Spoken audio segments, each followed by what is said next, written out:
Welcome to the All Access Entertainment Podcast. I am your host, Joseph Bruen. With me today, a very special guest, one of the great artists of our time, cartoonist, author. He's done it all. Ladies and gentlemen, Mr. Guy Gilchrist. Joseph, how are you?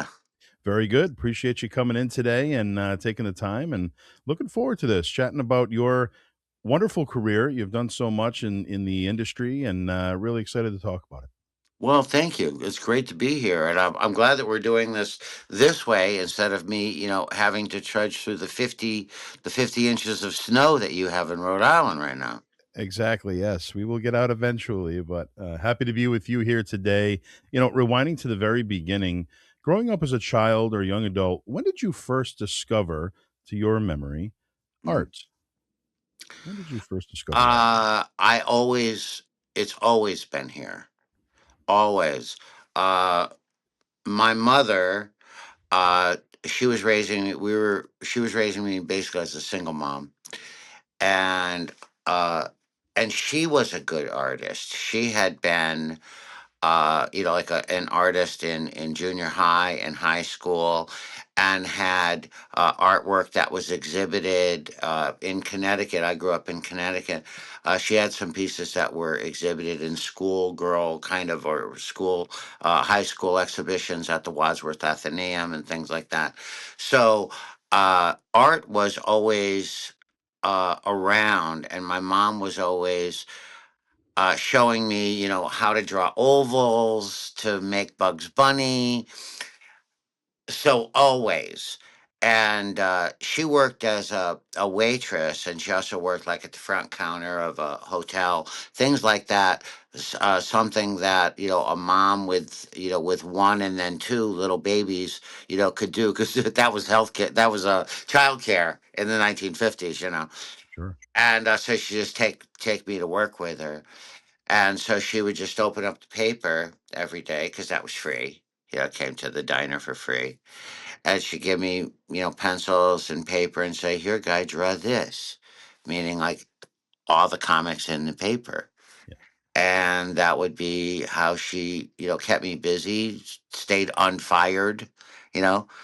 And so always, always, always, it was always something. And you mentioned that, obviously you grew up in Connecticut. You're a fellow New Englander. What was it like hmm growing up in Connecticut? Any memories that come to mind? Yeah, well, I mean, certainly you and I, just before we came on, we were talking about the blizzard of '78. Yeah. Yeah, Red Sox Nation. Uh, some of my very, very first, memories uh, of growing up in Connecticut uh, was probably I was about 3 or 4 years old. And because in Connecticut in 1960, 61, in the wintertime, there wasn't a lot going on. I just remember Ted Williams' last at bat, and, they had it on film, and I would watch that.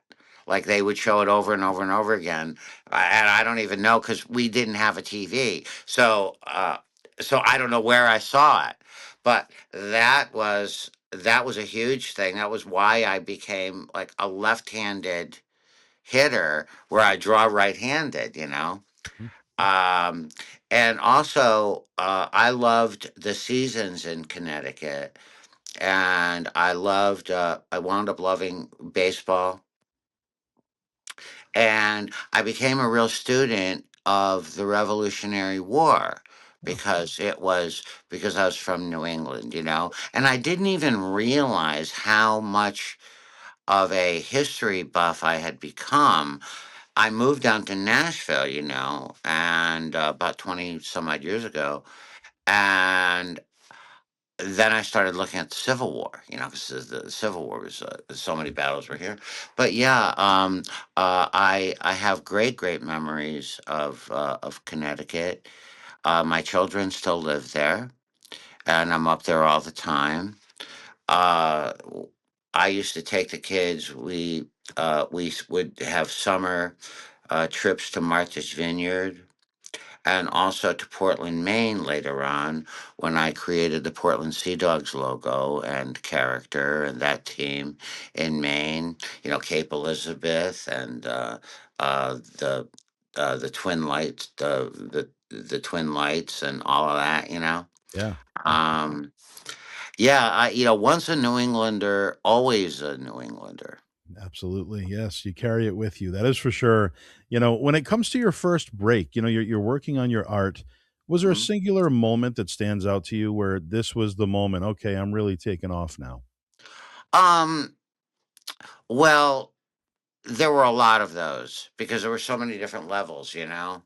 Because I started drawing right away. When my mom was in the diner, and like I said, we didn't have TV, and the town was Winsted, Connecticut, which was barely a town because in 1955, in the spring of '55, half the town had been taken out by a giant wall of mud and water that had come down through the Berkshires and basically destroyed, the town, tore up the railroad and all of that. And so I remember very, very strongly, like she would walk me at 4 o'clock every day. This is going to sound very, very Mickey Rooney, Boys Town, but this was my life. Okay, she would walk me across this little side street to this to an appliance store that had TVs in the window, and I would watch Walter Lantz and Woody Woodpecker at 4 o'clock.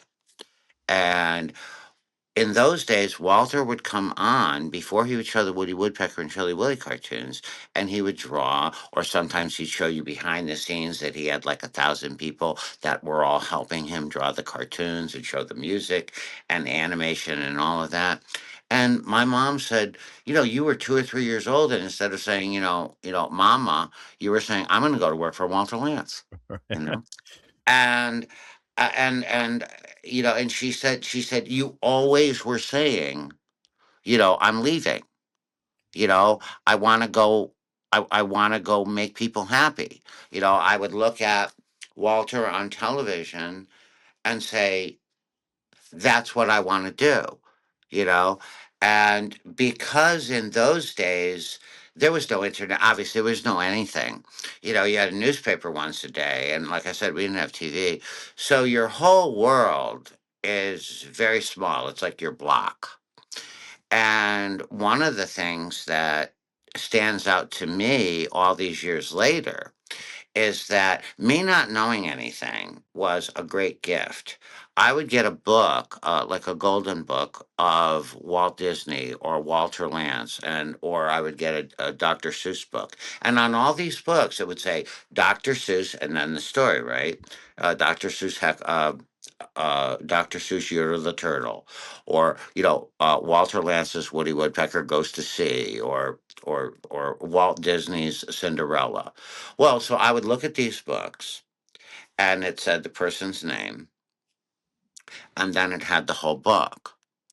And me not knowing anything else, instead of me being like a regular kid that liked to draw, I meet millions of children. I've met millions of children over the years, and they'll draw a head of, a Ninja Turtle or a Kermit or something. Or I was looking at the whole thing going like, well, this is what I have to do. The lettering, the color, the where they lived, the story, all of that, like right from the get go. And I don't remember what was what. Probably my mom showing me the ovals where I could, learn how to draw Bugs Bunny and then see that Bugs Bunny's oval was similar to Woody Woodpecker's, and that oval was similar to this and similar to that. But that was a huge thing. And then I was 10 years old, and I saw Walter Lantz on the Art Linkletter show, which was like a talk show in the 1960s, and they would have contests and and you mail in things. So it said Art Linkletter, and it had an address. So I, for about a month or 2 months, I don't really remember, but I gathered up and drew the very, very best that I could, and I probably made about 50 pounds worth of drawings or something, and I sent them to Walter Lantz via the Art Linkletter show. And then, of course, like every child that ever sent anything to anybody, any ball player, any wrestler, anybody, you camp out at your mailbox. Absolutely, yeah. And anyway, he wrote me back, and uh, he wrote me back, and it was the most beautiful thing I'd ever seen. It was this like blindingly brilliant white piece of paper with like really fancy type, you know, with his real signature underneath, and he said, dear Guy, you have a lot of talent for a 10-year-old boy, and you try very hard. And I know that if you continue to keep practicing and that you never ever quit, that someday you are going to be a successful cartoonist. Sincerely, Walter Lantz. And for the most famous animator in the world to take that time Yeah. to tell a little 10-year-old boy, to keep at it meant the world to me. And so I would say and then the first time I got on a train and went to New York when I was around 13. And I met Vaughn Baudet, who used to do Cheech Wizard in the National Lampoon. And he was very, very nice to me and introduced me, to a lot of like the underground guys and stuff. And I first started getting published. 16, I walked into the Western Publishing Building. I think it was on Fifth Avenue. And I had already been, for 3 years, trying to get a job. I stunk, but I also knew that, like the song says, if you can make it there, you'll make it anywhere, New York, New York. And so that's where I kept going. I would learn with each no. Uh, how to get better. I would try to get better and better and better. And there'd be little yeses along the way. But then I got a man named John Solardo, who became really an angel in my life, who was one of the editors at Dell Comics and Gold Key and Golden Books at the time. And he gave me a job doing a Whitman coloring book of Pluto and some of the other Disney dogs when I was 16. So even though I didn't get to sign that, that was a big deal. Yeah. And that was only 6 years after that letter, from Walter. And then, of course, the biggest deal would have been getting the job with Jim Henson, of course, and becoming his artist. But there were so many people along the way.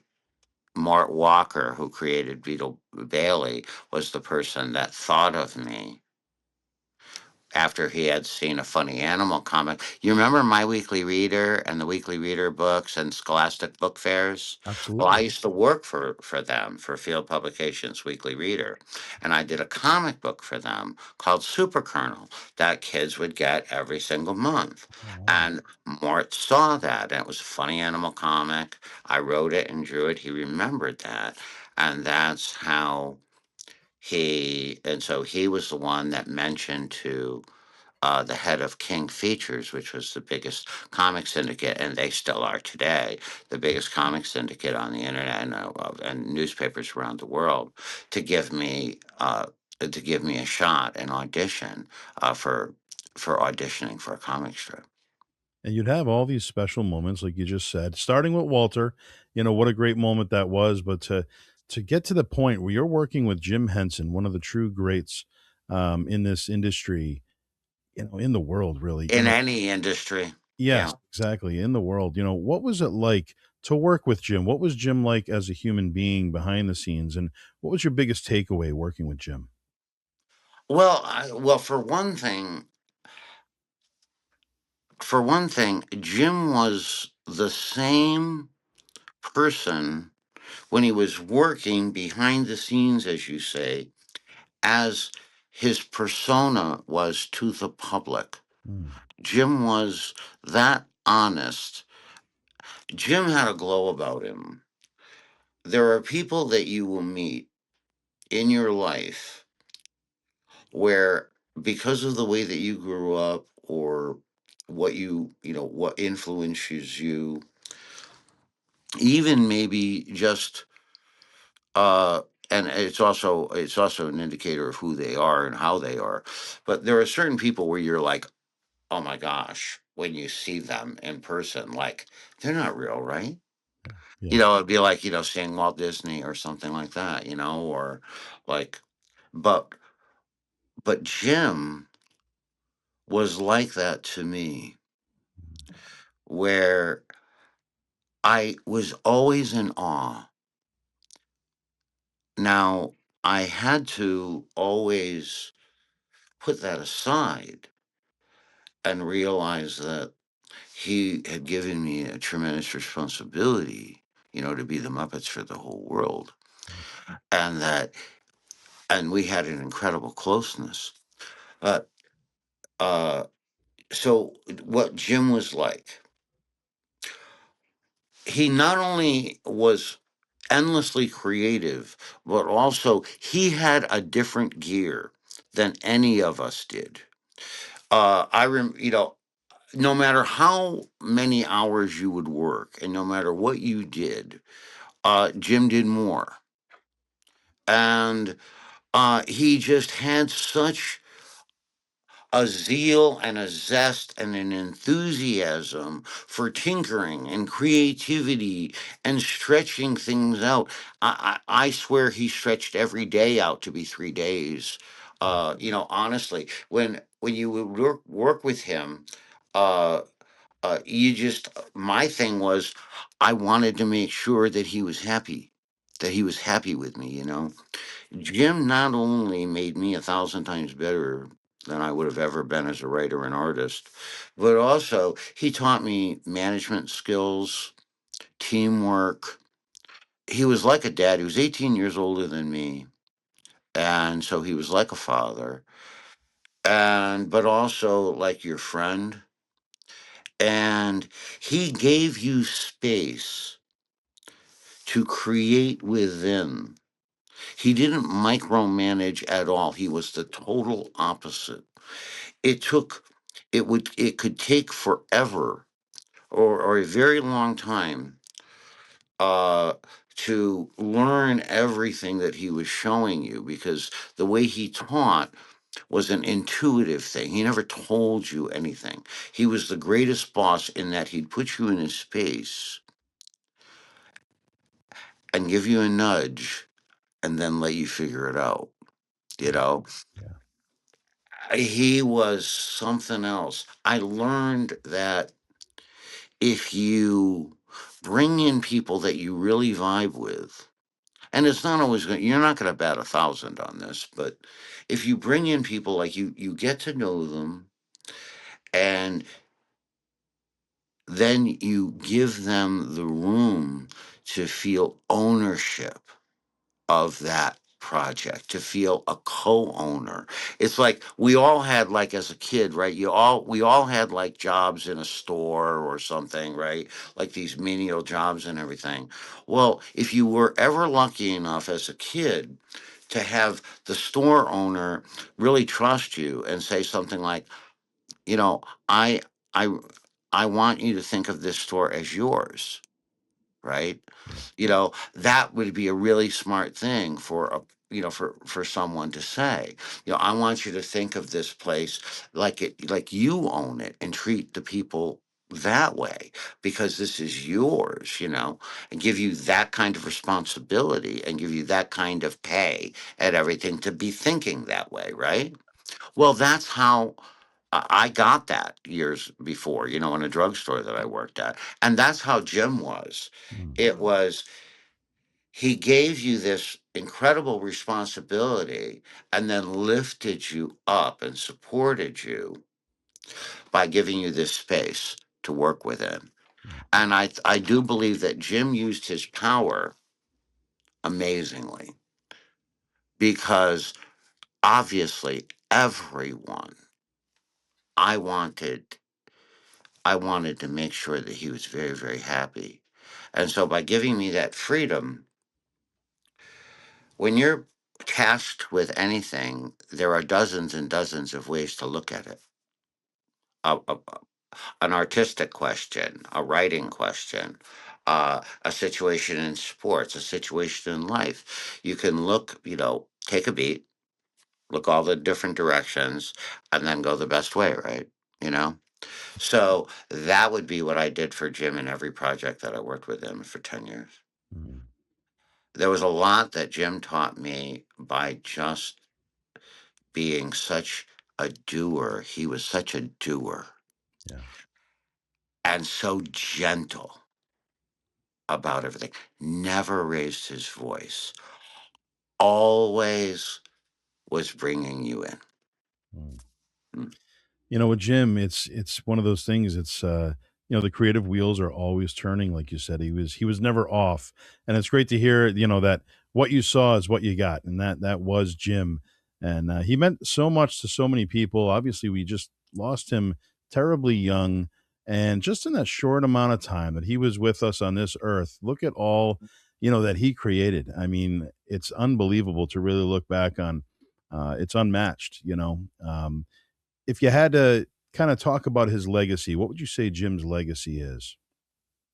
The Muppet universe is the most inviting, loving, comforting, and inclusive universe.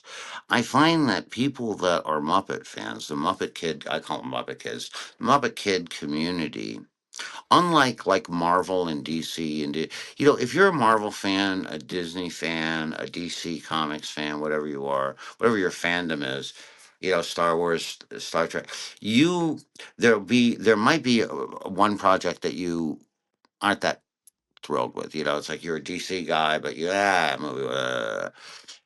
In the Muppet universe, everybody loves everything.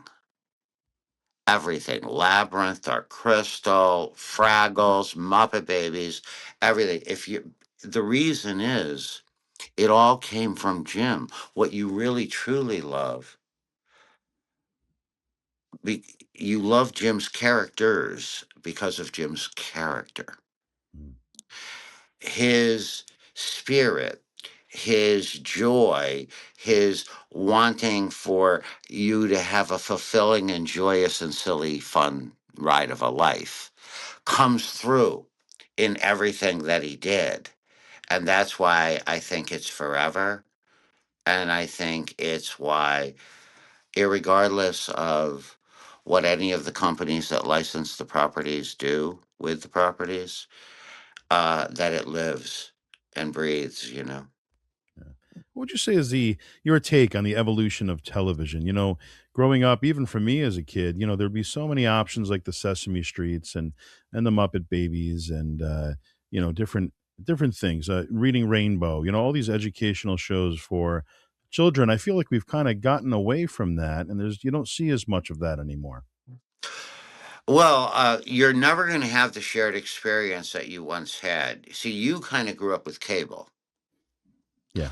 See, and I grew up with, two and a half channels and, holding the rabbit ears, outside the window, trying to get the snow out, right? Um, but, but when we think back to, okay, to the Muppet Show, okay, the Muppet Show, 76, 77, 78, 78, 81. An average show, an average Muppet Show, we were number one in our slot, would have 70 million viewers. Wow. Okay, 70 million.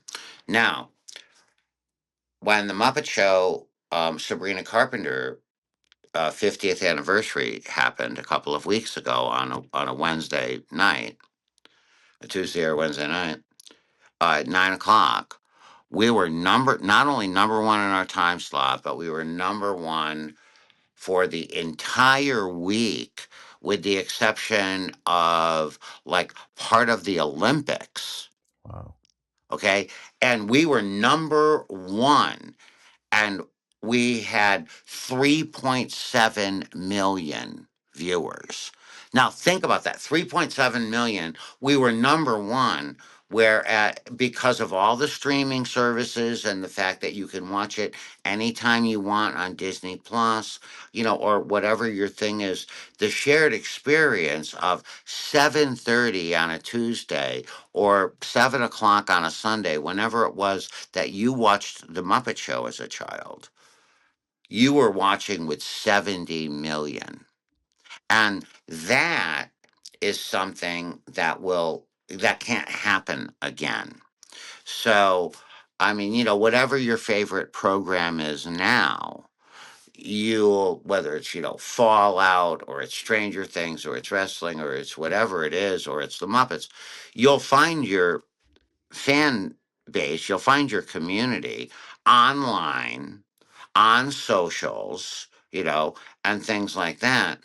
But that shared thing of, for me, like if Jim was on the Ed Sullivan Show when I was a child with Rolf and Kermit and the Muppet Troupe, that meant 100 million people saw it, Yeah. like the Beatles on Ed Sullivan, right? Because everyone tuned into that. You Mm. know, if three-quarters of the television sets that were existed in the United States at that moment were watching that show. Yeah. And of course now many some people don't even have a television. Right. They have the monitor, and you have your phone, and you have your thing and your computer, and you have just a giant computer in your office, or your home, or whatever. So those shared experiences will never really happen again. uh, so I think it's kind of interesting how things grow now, you know, how you find out about things now. Um, and I think it's lovely that we do have this way of communicating uh, through all of these different ways, and being able to influence and show people that you everything doesn't have to be garbage. You don't have to watch garbage.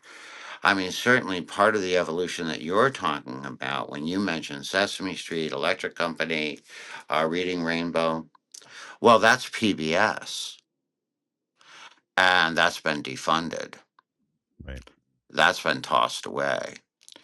Um, and that's a shame. But now it's been up to, thankfully, with Sesame Street, Netflix picked it up, and they are running it. And then this is how gracious they were, and it's very strange to say gracious within a show business community with a big corporation like Netflix. But thank you, and thank you, and thank you, and God bless you guys for understanding what the whole idea behind this was, because they do have the brand new episodes, and a huge archive behind a paywall. However, any PBS station that is still on, and I think most of them are, they give it to you simultaneously for free. Mm. So that any child can still watch it for free. And then Children's Television Workshop posted about 30 years worth of episodes and bits and pieces on YouTube for free as well. Okay. Wow. Yeah. hmm That's great to So hear. the idea of giving and entertaining, uh, because that's what all the shows that you're talking about are. It was so that to break down the barriers, so that every child of any age could learn. We could help in that way, and entertain, and have fun and learn some things, and that still exists. Mm. And if you could just kind of walk us through the inspirational growth. How are you inspired when it comes to putting a pen or pencil, and creating a piece? Where are you gathering that, in the world to bring something to life like that? Well, it depends. It all depends on the project. Whether it's a comic strip, it's a book, It's a television show. It's a movie. It's a we're working on a pilot for a movie. I'm working on that right now. Um, Everything comes from uh, every single thing comes from a couple of different places. It number one, uh, I've always been uh, I've always been very selective on what I do. I never did a thing. I once had a dinner with this actress who, did a couple of movies that, that were garbage. She said, it's just garbage stuff. And as an actor, you wind up doing that sort of stuff because you're. And she said, "What do you do when you are working on a project that you just can't stand?" And and I told her, I said, "Well, I don't know. I don't know. I mean, there have been projects I liked, less once I got into them or a particular client or whatever. But all the way back to Walter, I had said to myself as a little kid, I want to make millions of people happy. And I'm happiest when I'm working and doing that thing, taking a positive approach. It's not cool all the time. It hasn't always been cool for me to be the Pollyanna, for me to be the positive person, for me to draw everything sort of sweet and cute and and have some sort of moral at the end of the fairy tale kind of thing Yeah. through all my goofy drawings and writings. But that's who I am. I think that you're going to have a fan base, especially like in newspapers, because I did a lot of comic strips over the years, um, and television shows. Like some people, for instance, with Muppet Babies, which I helped to create. So a lot of kids watched Muppet Babies because it was on. Right? Yeah. You're sitting there, you got your cereal, it's 8 o'clock, and there it is, right? And now, if you really didn't like it, you would change the channel.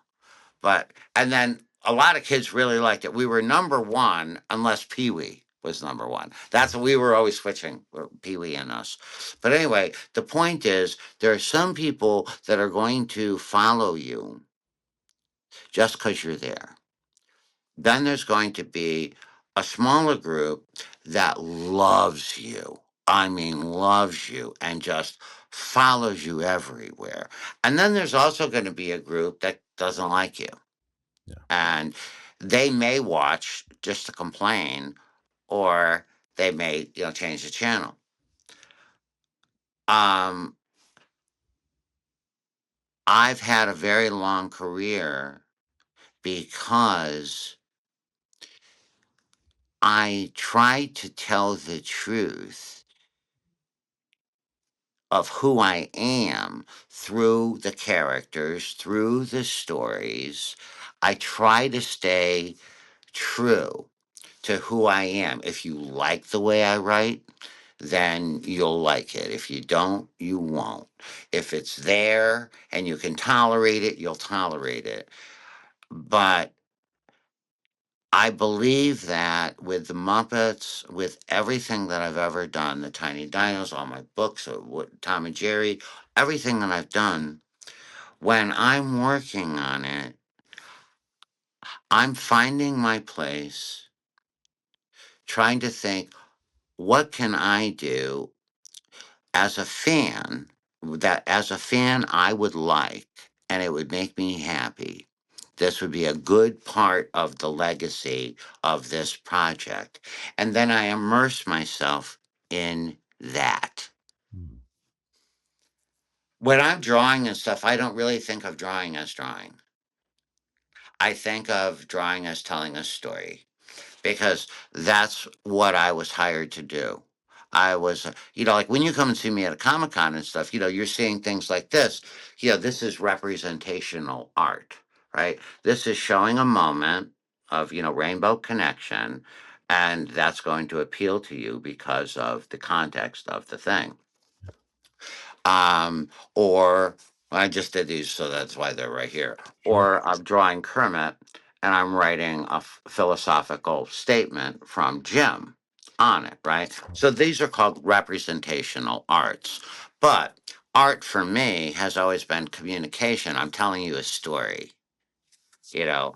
And so, yes, all of the stuff comes into it. All of your training of how to tell a story, how to tell a story arc, and then all of your training as to how to draw and how to move things around and, how to sequence it out and everything. Yeah, that all shows up, you know.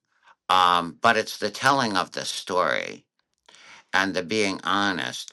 I think a life in storytelling is like, it's almost like the never ending story, and it goes, in the public, thing to thing to thing to thing to thing, and the characters can change, but the motive behind it, the heart behind it, with me stays the same. Did that make any sense at all? Absolutely. Yes. Okay, all right, I hope I didn't put anybody to sleep on that one, but yeah, I got deep, I know. I don't know. Yeah, no, it makes complete sense. And when it comes to the Muppet Babies specifically, obviously with the rights, it gets a little tricky because of all the real footage that was used in the cartoon. Do you think we'll ever get to a point where we'll see that released? No. No. Mm. And it's not even so much the footage that we used to, put in there. A lot of it was public domain even back then. There were things from like silent films and stuff. And then we would also, we used like, Star Wars and Indiana Jones and stuff that was Lucas owned stuff. But George and Jim were like the tightest. They did Labyrinth together, and you guys may not, some of the people may not know this, but when Jim was filming in London, like The Great Muppet Caper, he's filming that in London. Right across the street, they were filming the second Star Wars. So they were together, Jim and George all the time. So we would use Lucas stuff all the time. So many kids tell me, grown up kids like you, tell me like, first time I ever saw Indiana Jones, it was Kermit. Or the first time I ever saw, Star Wars, it was in Babies. Yeah. And but that's the actual copyright stuff is more in the songs that we used and things like that, that we were picking up little bits and pieces of this and that, because now all of that stuff is everywhere and has been sold everywhere. But certainly, like Universal and Disney don't play together very, theme parks don't play nice together. Yeah. So there is that. And unfortunately, that's why it's never come out. It's one of the number one questions I get Yeah. is, when am I going to be able to watch that again? And I do believe that if Disney if Disney would do their due diligence, and because there's a whole bunch of things that are in what we all call the gray area. Because that's what Disney won't touch anything that's in the gray area. My comic strip, the Muppets comic strip, they've had that now. I gave that they called me up, said we want to put out a series of books with all 5.5 years of what you did. I sent them all the behind the scenes stuff, the promotional stuff, and everything. That was in 2015. Wow. Okay, and so every couple of years I'll say, so what's going on? You know, and but but they are not sure, I guess, that they own the rights completely. It's a litigious society in Hollywood and everything. Yes. So hopefully all of that stuff will eventually come out, that they'll figure it out and whatever. I've been, actually, because the Muppets are so popular right now, we're number one on Disney Plus, and uh we're hoping that we go for a full series now, full year. That Disney will get in touch, because I'm not hard to find. and say, okay, well, we're going to finally put that book out that we asked you for 12 years ago. Right, exactly. Yeah, no, look forward to that. Hopefully, that is something that's gonna take place 'cause, to get all of your work in one place, it would be fantastic to see, and it's And great to I hear. would love it for you guys if you could have the Muppet Babies back. Yeah, I would love that. And I would love it for me, right. to be able to revisit all of that. Yeah, such a fond memory for me, and I'd love to show my kids and carry on the legacy for sure, and, it was so popular, it really, brought light to a generation, so hopefully they do work it out like you said, and, you know greatest challenge. What would you say has the greatest challenge been for you within this industry? And then on the flip side of that, the most rewarding? Let's say, well, the greatest challenge, I think, um, is to continue to work.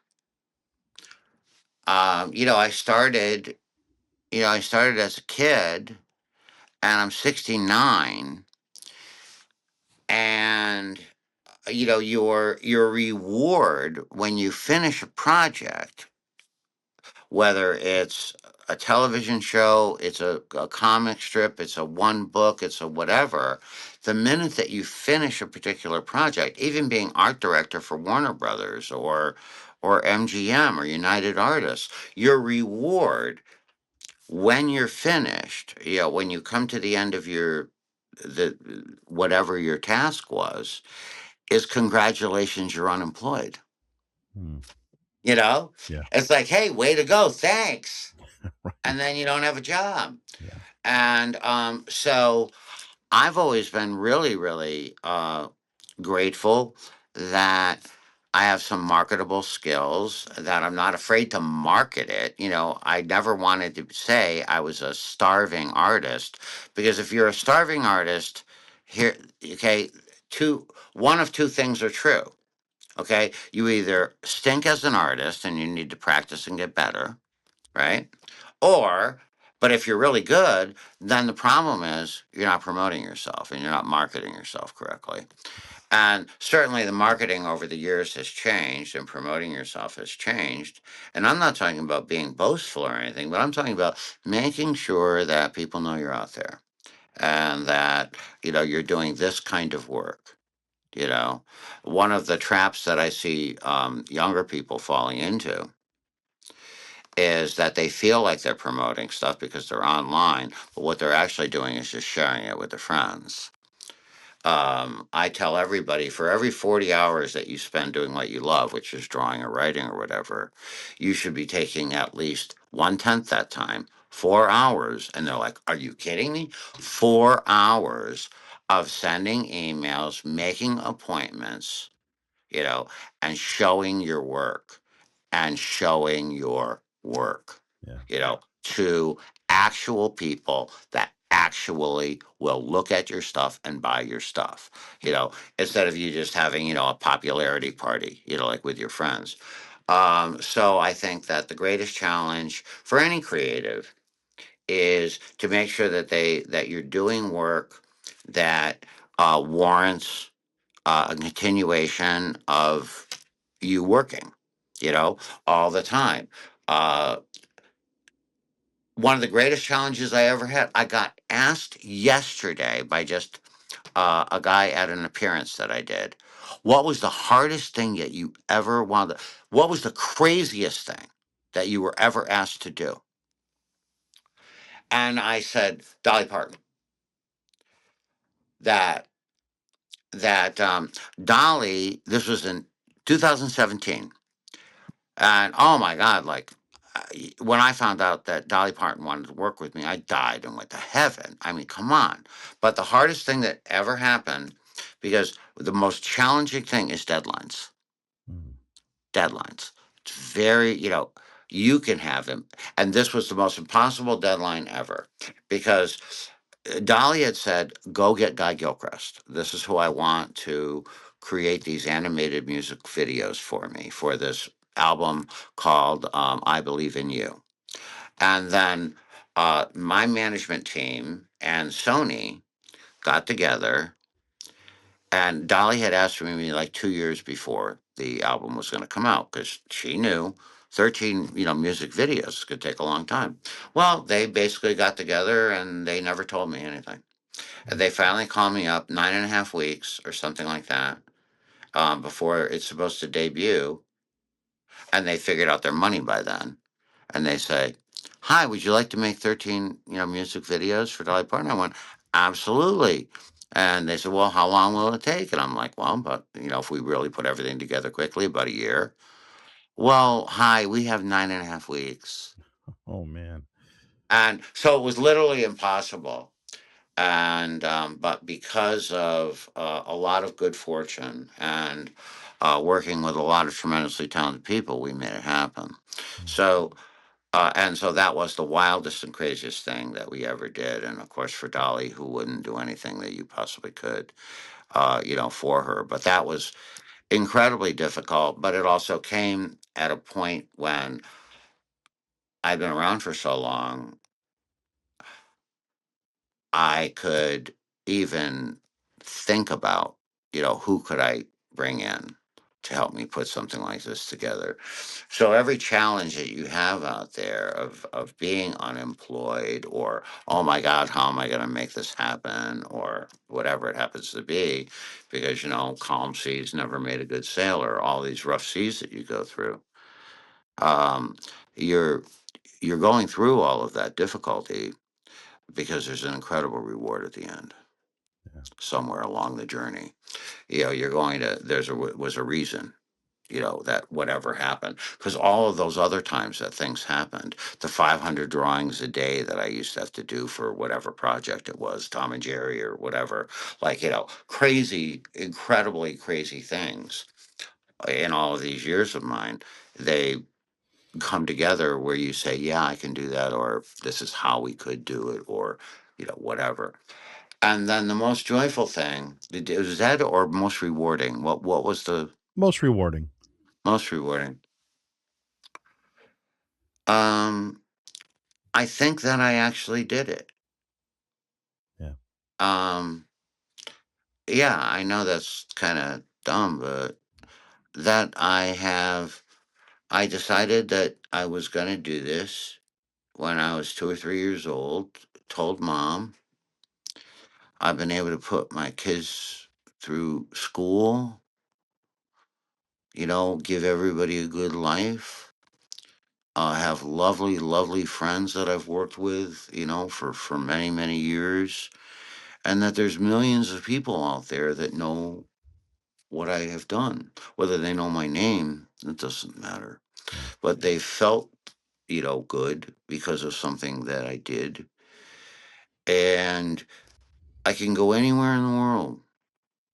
And if I've never been to that country, and there are many countries I've obviously never been to, but I go to that country and I already have thousands and thousands of friends there because it's something that I did.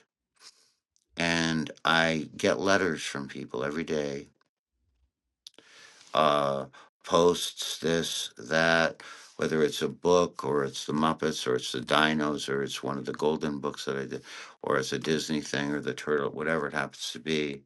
And they're saying thank you. Or it's a little drawing that I did, for a girl last week. We mailed it out and it was like her favorite character, whatever that is. You being happy, that's the accomplishment. Mm. Because, I've been doing it a long time. And the fact that I can still do that, you know, Yeah. is, I think that's my accomplishment. Absolutely. You've brought so many iconic characters to life, over the years in your drawings, and Tiny Toons and Looney Tunes, Teenage Mutant Ninja Mm. Turtles, Tom and Jerry, Pink Panther. Hey, I got one for you. I got one for you. So this is something that nobody knows. Okay. Okay. Hey, LA people. Okay. LA people. So the old mall? The old mall. Okay. That is where we created Tiny Toons and Animaniacs. Steven Spielberg rented out half the mall. Bet you didn't know that. Did not I know. just thought I'd share that because when you said those two things combined, I went, Yeah, brings you back. Yeah, yeah, yeah. That was the, yeah. Is it the Westwoods Mall? That's it's like it's still there. It's a really old mall. You guys in LA, you know the one I mean. Wow. Sherman Oaks. Sherman Oaks. Oh, Yeah. okay. Yeah, yeah, yeah. Oh, very cool, very cool. Yeah. Now, all of those characters that you've brought to Yeah. life, do you have a favorite to draw? Is there one character that you like more than the others? No. No. No. Because you said bring them to life, you know? Yeah. And so if you say, "Hey, guy, my who's your favorite Muppet, Joe?" Zoot. See, all right. So I gotta find a piece of paper here. Let's see. There's lots of paper, but they don't have. Okay, so right now, Joe, my favorite drawing, my favorite character is Zoot because he's for you, right? Here you go.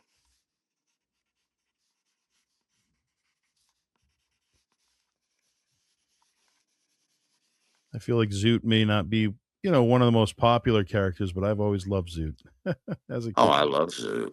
Yeah.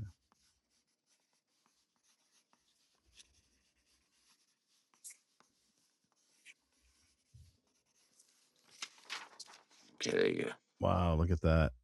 Okay, so right at this moment, Joe, Zoot is my favorite character to draw. Because look, you just smiled, so there you go. That's fantastic. Thank you so much for that. When it comes to advice, what would you say is the best piece of advice that you've received? Um, well, as far as to be successful, the best advice came from Walter Lantz when I was 10. You know, you try really hard, practice all the time and never ever quit, and you'll make it. Um, the advice that I give everybody for a lovely life is um, when you have a challenge, life speeds up. It's like, you hear athletes talk about the game speeds up, and you have to be able to pull yourself away and start to visualize and slow it down, right? So that you stay in your game, Right. right? Yeah. Right. Well, that's every day. That's every day. Because like I said, there are things that are tough. You have tough time. I remember when I was going through it, and I don't even know how Jim knew I was going through it. But I was about 1983. I was really going through it because we had 150 million people reading the comics. So I was the Muppets every day, and for everyone all around the world in every language, and that was no small task. And it was myself and my brother basically, and we were, having to stay a year up, and you know, I had the Muppets. I was now painting the Fraggles because we had just introduced the Fraggles. We were actually introducing them, at the Macy's parade that particular day I'm thinking of. And the babies were already happening. I had already drawn the first, pictures of the babies. And there's all these toys, and there's all this, and plus, I'm a father, and I've got a studio, and I've got all the families of the people that are working with me, and all of that. There's a lot going on. Yeah. And I'm bringing a lot of joy and a lot of love to a lot of people, but it's like, you know, um, anyway, but that particular day, so Jim was about to walk down the parade route, Macy's, with the Fraggle Rock float and these breakdancing Fraggles. That if you go look at picture of the breakdancing Fraggles in the Macy's parade, or if you're on my website and you see the picture of me at the White House when we went to the White House with Fozzie, and we have these breakdancing Fraggles, the same Fraggles, okay? And so remember, we used to have a Kermit float that was in the Macy's parade every year. Well, there was a sudden gust of wind. Jim and I jumped into this Lincoln Town Car together at the same time, and there wasn't any creative project that we were working on at that minute. I was just there supporting him.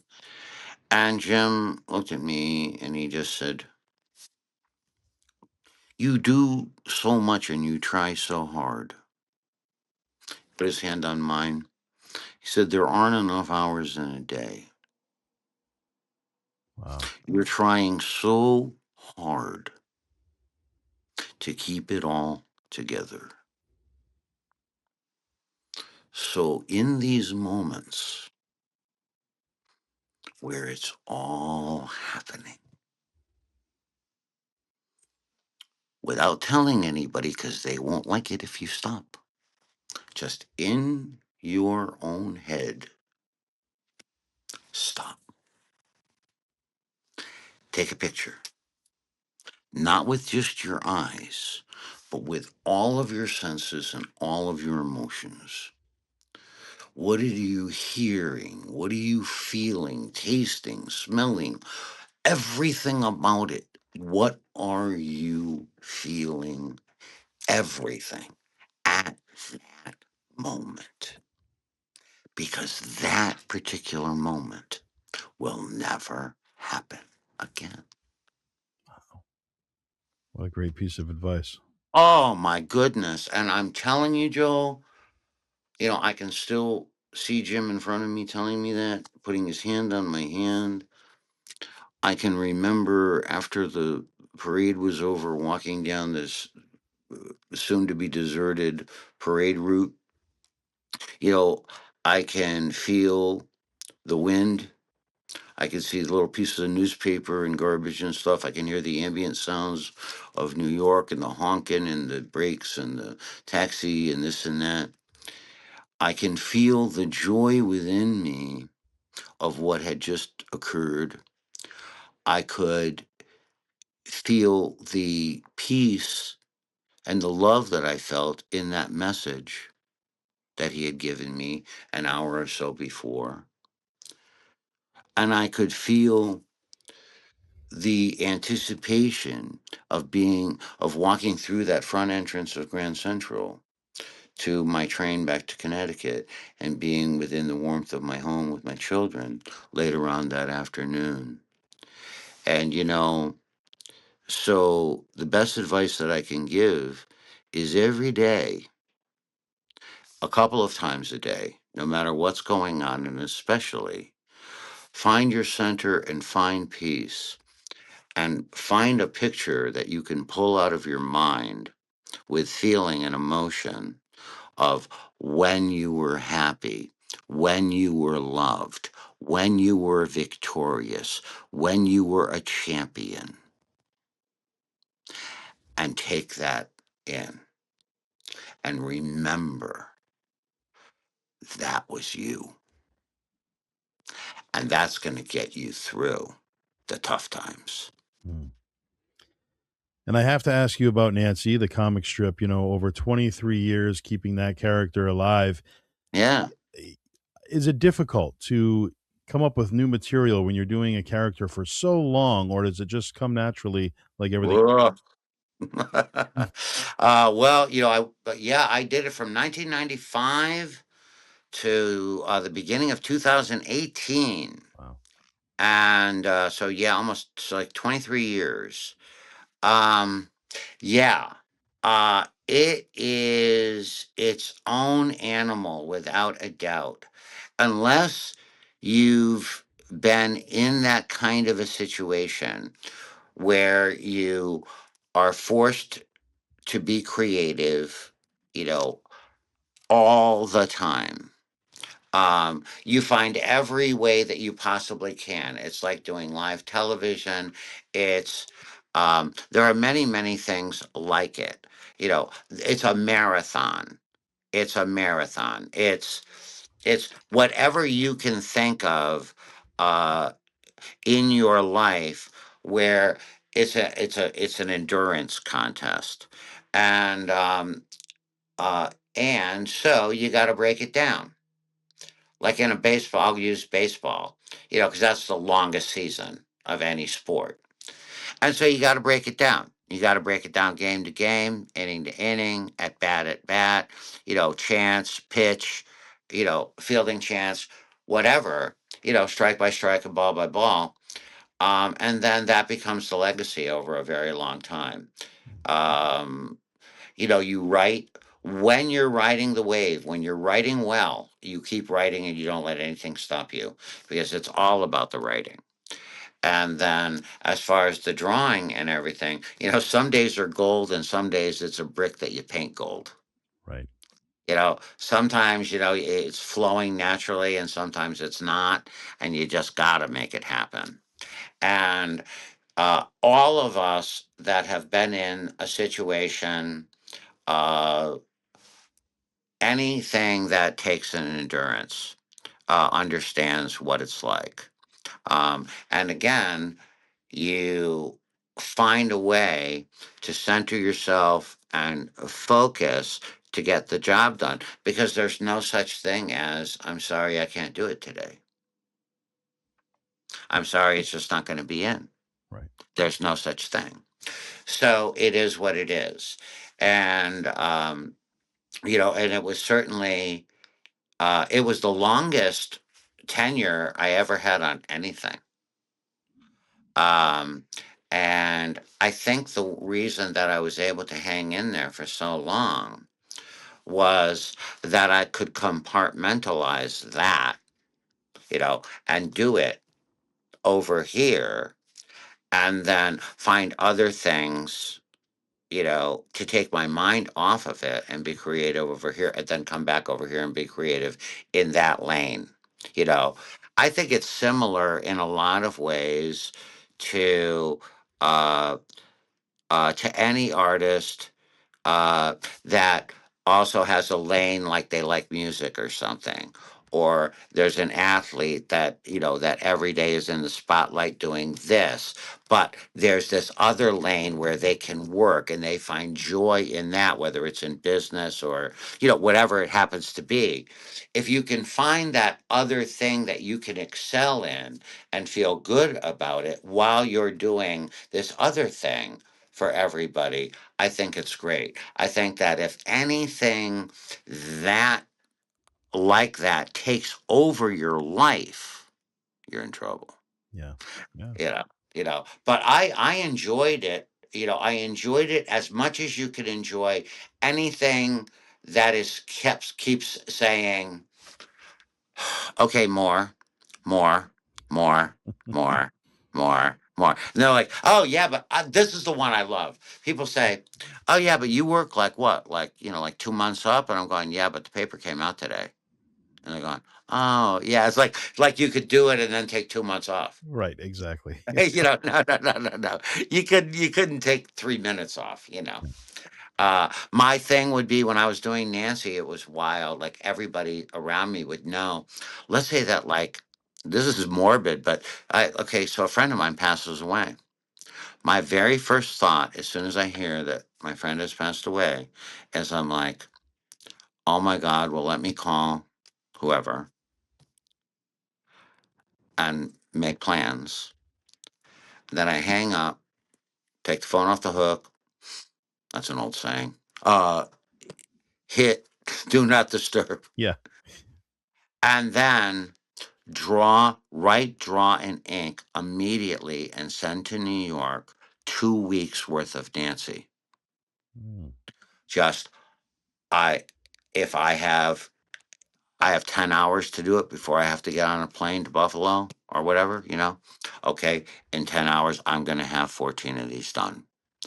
And nothing stops me and you're going to get what you're going to get because I got to go and I've got to take care of something in real life.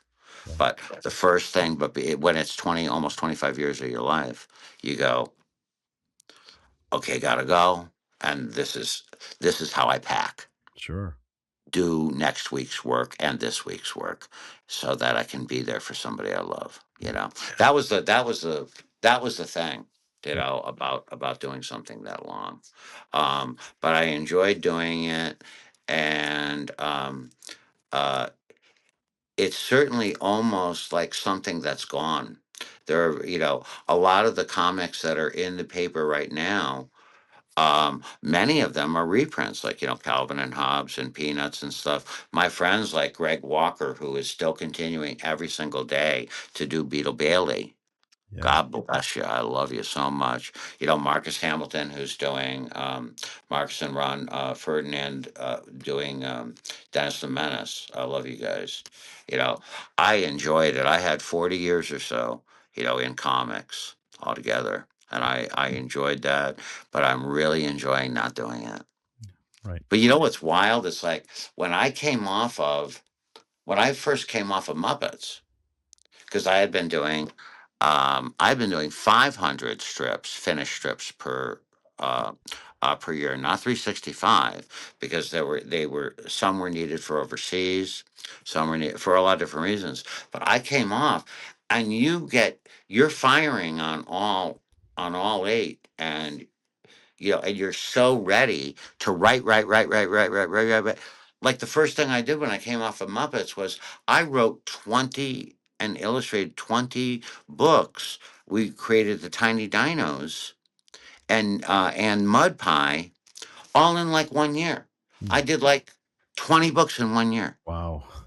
because it's like, and they're like, but it was like I had a staff. I had all these ideas in my head, like things that I've been writing down on the side while I was doing everything else. And was like, well, here we go. Yeah. And then it was the Jim Henson thing of, let's rock and roll. I don't need any sleep. Yeah, Let's exactly. have some Right. fun, Let's have some fun. Yeah. And did you have a favorite Muppet movie over the years? They're all the first three are all a tie. And here's why. Because it's all wrapped up in Jim. Um, the first movie, I'm literally there at the Canton Twin Cinemas in Canton, Connecticut, watching for the second time Dom DeLuise pull up in his boat and meet Kermit. And Kermit says, I want to entertain, I want to make millions of people happy, you know? And then 6 months later, I'm auditioning for Jim. Wow. And I get the opportunity to be with that frog and make millions of people happy. So certainly that's right here. Yeah. The Great Muppet Caper, Jim was doing that along with Dark Crystal when, after my audition, which lasted about 10 months total, when I finally met Jim, when I had the job, Jim flew in on the Concorde. That'll tell you how long ago it was on the Concorde from London to be with me. And that was the Caper. So, of course, that's very right here, because that was the day that he and I met. And then Take Manhattan, Muppets Take Manhattan, because my babies are in there. Mm. Yeah. And everyone that worked at Henson Associates in New York, every single person plus their families and stuff, are all in the background and they're all the extras in the movie, Yeah. because that we didn't take Manhattan, we were Manhattan. Right. That's where the Muppets were at 117 East 69th. So those three I could never, Yeah. yeah. Muppets Take Manhattan was always my favorite as a kid, and still to this day holds up. And it was, What's your favorite scene in that? Do you oh have a my favorite gosh, scene? Peoples be Peoples. Ah, I knew you were gonna do that. And yeah, and the rats Yeah, making your food and everything, yeah, right? Yes, yeah, yeah, yeah, yeah. Oh, the diner. Everybody loves the diner. right. Yeah, Yeah, just magical. It really is, and yeah. it's something you could watch. Back then you could watch right now, and you'll get the same enjoyment out of it, and it's great. That scene that Jim, there's a great clip that's somewhere on social that you can watch. I'll even try to post it if I can on my Instagram at some soon. There's a great quote where they're saying, he's talking about Manhattan, and he's talking about when he had the idea for the crazy little circus of the rats all making the food, Yes. and he's talking about moving everything around, and he's explaining this all to you, and it's one of my favorite clips because I always tell people the greatest Henson movie you never got to see was what we got to see. When Jim would make something, a scene that you didn't see yet, because you know, remember, I'm over here on the art and writing side. I'm not on the soundstage. So when Jim would make something, then he'd get together with you, and he was he wanted to tell you, so there's this thing that I did, and you know, have you ever wondered?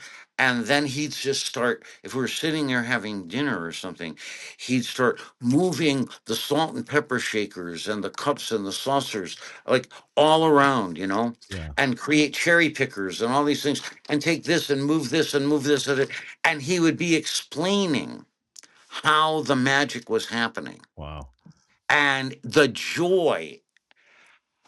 And you know, he would take 20 minutes, you know, to explain how they did a 30-second scene, and you're just like, Yeah. and then when you get to see the scene, that's all you're hearing Right. is that jubilation and that fun, you know. Yeah, yeah. And I have a basic art question for you, which I think the viewers will find interesting, myself included. What are some of the different writing utensils that you use, whether oil based or pencil, Hmm. and do you have a favorite? Yeah, I love to paint. Okay. um but one of the, yeah, I think that really um I got my work mostly because I became a very good inker very young. And I use, what I got over here? So I use these Winsor Newton Series 7, Red Sable. There's now Kolinsky's that, you know, are part synthetic and part, you know, sable. But anyway, these are what I use for my inking, and I take care of them really, really well. And you can look up online how to take care of them. I keep just a little bit of ink in them to keep really nice tips, and I have three going all at the same time in case one goes out. Um, and then as far as pens, I use the dip pens and stuff. A lot of people want to know sometimes about the colored pencils because you see a lot of colored pencil work that I do. And like, oh, what are your fancy pencils? I don't have fancy pencils. I buy, you know, I go on Amazon and they have like a tin that has 140 things in it or something like that. And I'll buy it and then I'll just make sure that it doesn't have too much wax in it or something like that. And it's fine. Um, I do you and I'll do my, for instance, like, so then so you see the colors there. Yes. So then I'll take these things. These are, who makes these? Well, these are cheap ones, Choo or something. Mm. These are colorless alcohol blenders. And so I'll go through and I'll blend all of the colors because I can move and manipulate the different colors and stuff. Wow. And then after I get all the coloring done, then I'll go in and I'll put all the line work in. Mhm. Who's your most requested character over the years when you get special Kermit, requests? Kermit, Yeah, Kermit. makes Yeah. sense. The Yeah. star of the Yeah. show. Yeah. Kermit. Yeah. Yeah. Of the Muppets, it's basically like Kermit, Piggy, Animal, Yes. you know, but they all, you know, and I love it when anybody said, when you said Zoot, I love you for that. Because it's like, you know, the other day, bartender, um, at the hotel gave me a sandwich. And I said, well, who's your favorite Muppet? She said, Sprocket. Sprocket counts, right? Sprocket. Yeah, You know, the dog from Fraggle Rock. I'm going, absolutely. you bet he counts. He counts 20 times for you. And off I went, you know. So yeah, you know. It's great. And, fast forward many years from now, looking back at your career as a whole, what do you want your legacy to be? How do you want to be remembered? Um, well, I don't know if I will be. Um, I want it to be just what it is right now. That if you find a book or anything that I did, that you enjoy it. And just know that I enjoyed doing it so, so, so, so much. When people thank me for their childhoods and things like that, it's breathtaking to me because I always say, no, thank you.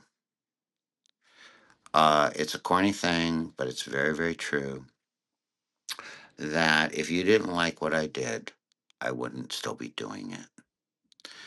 And so, because you do, I get to do this. And my legacy, I don't know, is I've loved every minute of it. Every failure led to a success. And I'm truly, truly happy drawing, drawing fast. We have a little note that we have on our card and everything, and it says, the reason that I draw so fast is because I can't wait to see you smile. Hmm, very nice. Well, Guy, thank you so much. I appreciate you taking the time. And real quick, where can fans follow you and order pieces from you? Yeah, well, if you look up, I'm really, really, really hard to find. I mean, it's like everywhere.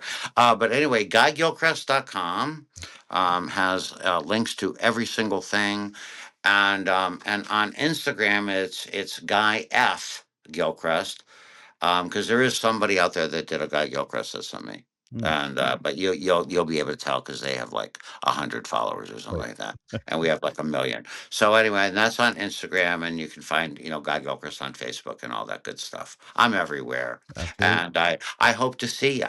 The legendary Guy Gilchrist. I'm Joseph Bruen. This has been the All Access Entertainment Podcast. Don't forget to like and subscribe. Leave your comments. Love to hear from you, the fans, and what you thought of this episode. We'll see you all next time. Thank you, Guy. Thank you, Joe.